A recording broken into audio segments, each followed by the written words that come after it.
সত্যি কথা। তখন ওমর তাদেরকে বললেন, তোমরা ঘরের মধ্যে এতক্ষণ কি পড়তেছিলা?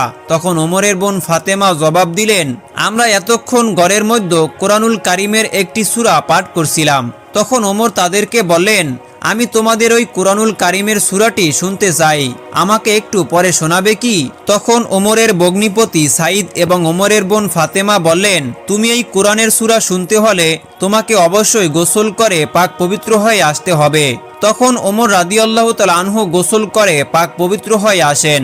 তারপর ওমরের বোন এবং ভগ্নিপতি কুরআনুল কারিমের সূরা তোহা পাঠ করে শোনালেন। ওমর সূরা তোহা শুনে মুহূর্তের মধ্যে স্তব্ধ হয়ে পড়লেন। ওমর ভাবতে থাকেন, এত সুন্দর সুমধুর কোরআন কোনো মানুষের দ্বারা সৃষ্টি হতে পারে না, এটা কেবল আল্লাহ পাক রব্বুল আলামিনেরই বাণী। তখন ওমর আর এক মুহূর্ত ঘরে দেরি করল না।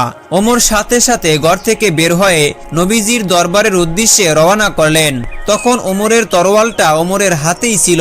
এদিকে বিশ্বনবী সাল্লাল্লাহু আলাইহি ওয়াসাল্লাম এবং তার সাহাবীদের কাছে খবর আসে ওমর তলোয়ার নিয়ে নবীজিকে হত্যা করার উদ্দেশ্যে আসতেছে। এই খবর শুনে সাহাবীরা উত্তেজিত হয়ে পড়লেন। সাহাবীরা নবীজিকে উদ্দেশ্য করে বললেন, নবী গো, আপনি শুধু হুকুম করেন, ওমর যত বড়ই পালোয়ান হোক না কেন আজকে এখান থেকে জীবিত ফিরতে দিব না।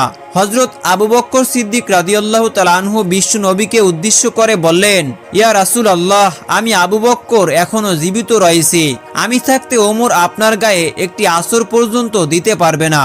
এবার বিশ্বনবী সমস্ত সাহাবীদের উদ্দেশ্যে লক্ষ্য করে বললেন, হে সাহাবীরা, তোমরা ধৈর্য ধরো, শান্ত হও, ওমর আগে আসুক, আমি দেখি তার কি উদ্দেশ্য।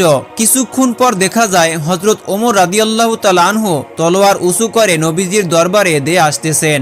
সমস্ত সাহাবীরা যার যার পজিশনে দাঁড়িয়ে গেলেন। সাহাবীরা প্রস্তুত নিয়ে নেন, আজকে এখান থেকে ওমরকে জীবিত ফেরত দেওয়া যাবে না।